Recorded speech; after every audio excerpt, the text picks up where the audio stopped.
And dozens of law enforcement officers from Flathead and Lake County trained on how to respond to a wildlife-human attack. Mara and Sue went along to find out how you can be safe if you come across this life-threatening scenario.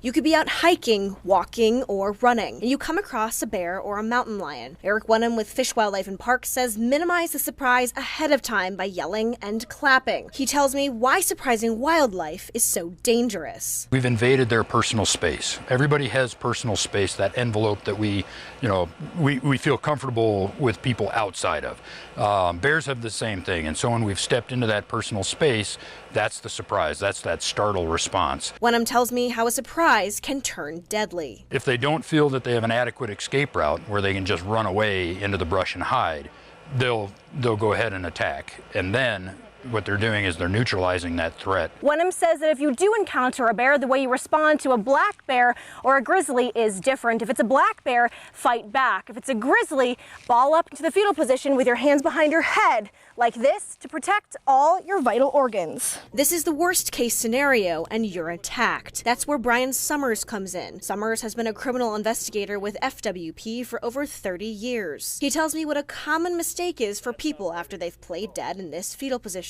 But what happens is people play dead, and after a minute or so they sit up.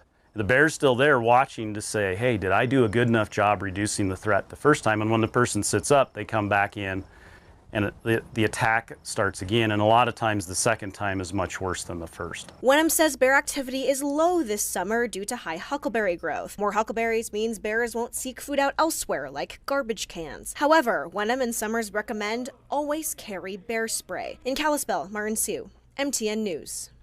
And they say that bear spray works on many forms of wildlife. It can also neutralize bears, mountain lions, and even moose.